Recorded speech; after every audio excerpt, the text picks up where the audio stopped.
Hello students, आज की इस वीडियो में हम बात करने वाले हैं आप लोगों से रिज़ल्ट की कुछ प्रॉब्लम्स आप लोगों के आ रही हैं। तमाम सारे सवाल हमारे पास आए, उन सभी सवालों का जवाब इस वीडियो में दिया जाएगा। तो आप लोग स्क्रीन पर देख सकते हैं, सारे सवालों को मैंने यहाँ पर इकट्ठा किया हुआ है। उसके अलावा भी अगर आप लोगों के कोई सवाल हैं तो वीडियो में क्लियर हो जाएंगे, ध्यान से अगर आप लोग सुनेंगे समझेंगे तो। सबसे पहले हम लोग बात करेंगे आप लोगों की CGPA, YGPA और SGPA से परसेंटेज कैसे निकाल सकते हैं। तमाम तरह के लोग तमाम तरह की फालतू की बकवास कर रहे हैं। सबसे बढ़िया है आप लोगों को क्या करना है कि चाहे आपका CGPA हो, चाहे आपका YGPA हो, चाहे SGPA हो, उसको आप लोग 10 से गुणा कर दो। जो भी आप लोगों का आएगा वो आपकी परसेंटेज होगी। मान लीजिए आपका CGPA, YGPA या SGPA में से कुछ भी एक 6.73 है, 10 से गुणा कर दोगे तो ये हो जाएगा 67.3। ये आपकी परसेंटेज हो जाएगी। वो 9.5 और ये वो कुछ नहीं करना है आप लोगों को, सिर्फ 10 से गुणा करनी है। MJPRO का यही फार्मूला है। उसके साथ आप लोगों के कुछ स्टूडेंट के रिजल्ट में CGPA नहीं आया, तो वह भी कैलकुलेट कैसे होगा मैं आप लोगों को बता दूंगा। जिसके रिजल्ट में CGPA नहीं आया है उसके रिजल्ट में CGPA भी आ जाएगा। बैक पास है फिर भी बैक दिखा रहा है तो वो भी क्लियर हो जाएगा। मार्क्स पेंडिंग है, इसका मैं बता देता हूँ कि मार्क्स पेंडिंग में दिखा रहा है वो आपके कॉलेज की वजह से दिखा रहा है कि आपके कॉलेज ने आपके जो थ्योरी इंटरनल मार्क्स हैं और जो आपके प्रैक्टिकल असाइनमेंट के मार्क्स हैं वो यूनिवर्सिटी में नहीं भेजे हैं, इसलिए आप लोगों के मार्क्स पेंडिंग में दिखा रहा है। और वो तब तक दिखाएगा जब तक कॉलेज जो है यूनिवर्सिटी में डेटा नहीं भेज देता। उसके बाद नो रिकॉर्ड फाउंड की जो प्रॉब्लम है वो नो रिकॉर्ड फाउंड की प्रॉब्लम इसलिए आ रही है क्योंकि बहुत सारे रिजल्ट अभी वेबसाइट पर अपडेट नहीं हुए हैं। बहुत सारे कॉलेजों ने भी अपना डेटा नहीं भेजा है, तो जब तक वो लोग डेटा अपना नहीं भेजेंगे तब तक आपका रिजल्ट नो रिकॉर्ड फाउंड आएगा। कल मैंने आप लोगों को वीडियो में बताया था कि टेलीग्राम ग्रुप में सारी इन्फॉर्मेशन मिल जाती है नो रिकॉर्ड फाउंड पेंडिंग वाले मार्क्स की। तो जो भी इन्फॉर्मेशन आएगी हमारे पास लिंक के माध्यम से वहाँ पर हम शेयर कर देते हैं आपके लिए। अच्छा, बैक लग गई है, कब क्लियर होगी ये मैं आप लोगों को बता देता हूँ। उसके पहले हम लोग यहाँ पर रिज़ल्ट की तरफ चलते हैं। देखो, अगर आप लोग इस टाइम सेकेंड सेम या फोर्थ सेम में है तो आपका जो क्लियर रिजल्ट है वो कुछ इस तरीके से दिखाई देगा। सब कुछ क्लियर है यहाँ पर, कहीं पर भी बैक शब्द नहीं लिखा हुआ है, कहीं पर भी बैक इन F वर्ड कहीं नहीं लिखा हुआ है, ठीक है। और उसके साथ ही अगर आप लोग 6th सेमेस्टर में हैं तो आपका जो क्लियर रिजल्ट आएगा वो कुछ इस तरीके से आएगा, ठीक है। यहाँ पर CGPA लिखा हुआ है, कहीं भी कोई बैक शब्द नहीं लिखा हुआ है।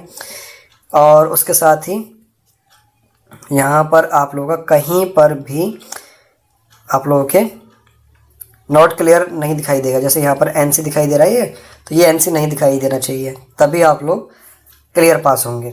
NC का जो लगा हुआ है इसका को करिकुलर में लगा हुआ है। को करिकुलर जो है ये मतलब रिजल्ट में काउंट नहीं होता है, कंपलसरी पेपर है, तो इसलिए यहाँ पर CGPA दे दिया है इसका।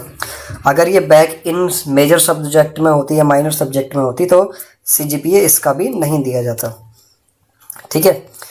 तो ये तो बात हो गई आपकी थोड़े क्लियर रिजल्ट की। बात करते हैं प्रॉब्लम वाले रिजल्ट की। देखो, प्रॉब्लम वाले रिजल्ट में आप लोगों की बहुत सारे स्टूडेंट की दिक्कत है वो ये है कि उनके रिजल्ट में बैक दिखाई दे रही है। तो बैक कब क्लियर होगी? मान लीजिए आपकी जो बैक है वो सेकंड सेम में आई है तो अगली बार जब सेकंड, फोर्थ और 6th सेम के एग्ज़ाम होंगे तभी होगा। फोर्थ में आई है तो ऐसे ही फोर्थ की होगी, ऐसे ही 6th की आई है तो अगली बार जब सेकंड, फोर्थ और 6th सेम के एग्ज़ाम होंगे तभी आप लोगों की बैक क्लियर होगी। कोई भी स्पेशल बैक का प्रोविज़न MJPRO में नहीं है, ठीक है। उसके साथ ही यहाँ पर आप लोगों की बात करें कि कुछ स्टूडेंट के रिजल्ट में लिखा हुआ है यहाँ पर बैक इन प्रीवियस सेम। तो बैक इन प्रीवियस सेम यहाँ पे देखो लिखा हुआ है कि 5th सेमेस्टर में इसकी बैक है, इसलिए इसके 6th सेमेस्टर के रिजल्ट में लिखा हुआ है बैक इन प्रीवियस सेम। और जैसे कि मैंने आप लोगों को बताया कि को करिकुलर वाले पेपर को छोड़कर आगे किसी में भी आपकी बैक है और वो बैक अभी तक चल रही है तो CGPA आपका नहीं दिखाई देगा, ठीक है। इसका जो बैक है वो मेजर सब्जेक्ट में बैक है, इसलिए इसका CGPA नहीं दिखाई दे रहा है।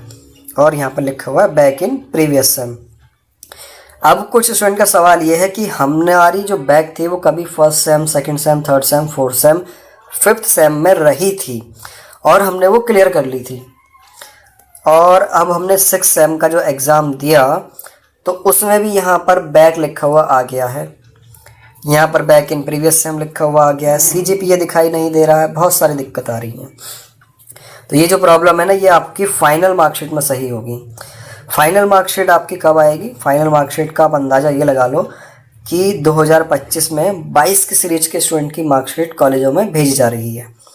अभी हाल फिलहाल में ही बरेली कॉलेज में कुछ मार्कशीट पहुंची हैं, वो 22 की सीरीज़ की पहुंची है। मैं कल परसों में आप लोगों को वो मार्कशीट भी दिखाई दूंगा टेलीग्राम पर या फिर यूट्यूब के माध्यम से।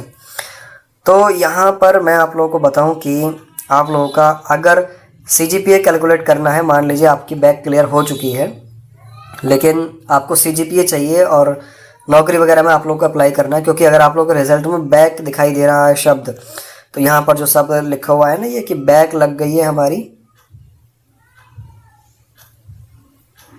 बैक लग गई है हमारी, तो क्या हम नौकरी में अप्लाई कर सकते हैं या फिर दूसरे कोर्स के फॉर्म भर सकते हैं? तो बिल्कुल भी आप लोग फॉर्म नहीं भर सकते अगर आपकी 6th सेम में बैक लगी हुई है। ठीक है, CGPA नहीं दिख रहा है तो वो तो मैं अभी आप लोगों को दिखा दूंगा, लेकिन उसके लिए भी बैक क्लियर होनी चाहिए पिछली सारी।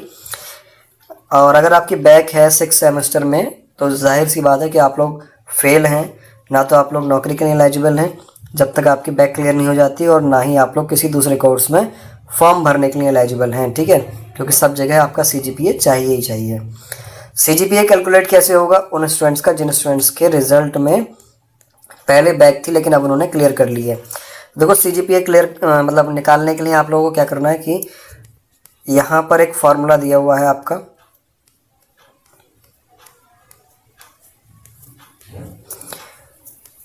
ये आपका फॉर्मूला है, इसको आप स्क्रीनशॉट ले ले चाहें तो। ठीक है, अगर आपका CGPA रिजल्ट में नहीं दिखाई दे रहा है तो तब की बात हम कर रहे हैं, इसका आप स्क्रीनशॉट लें और यहाँ पर आप लोग देखें कि रिजल्ट, जैसे कि ये आपका पेपर क्रेडिट है, पहले तो आप इस चीज़ को ध्यान रखें, जैसे कि ये आपका पेपर क्रेडिट है। ठीक है, इसको जोड़कर यहाँ पर इन्होंने लिखा हुआ है 25, और ये आपका GP क्रेडिट है यानी ग्रेड पॉइंट क्रेडिट है, और यही आपका सबसे ज़्यादा मैटर करेगा अभी आपके रिज़ल्ट में। उसके साथ ही जो CGPA आया है आपका उस सेमेस्टर का 5.64, वो आपको ध्यान रखना है।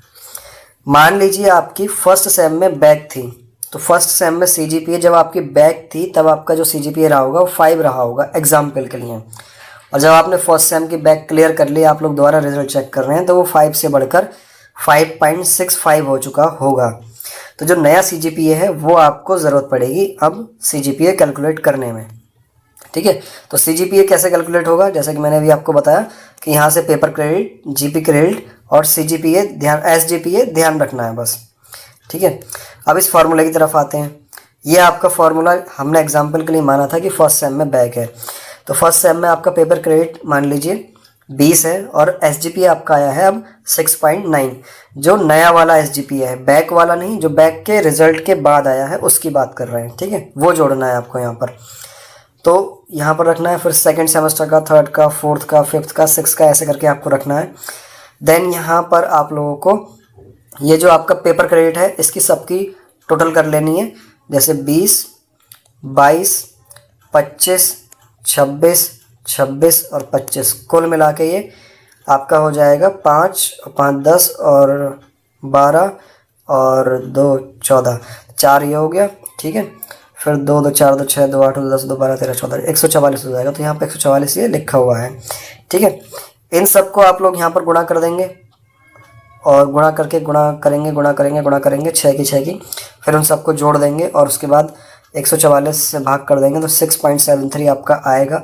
बहुत सिंपल है, आप लोग खुद से CGPA निकाल सकते हैं, अदरवाइज़ आप लोगों को 2-3 साल तक परेशान रहना पड़ेगा, तमाम चक्कर लगाते फिरते रहोगे, कोई भी आपको सही नहीं बताएगा। ठीक है, इस फार्मूले का आप लोग स्क्रीनशॉट ले लो।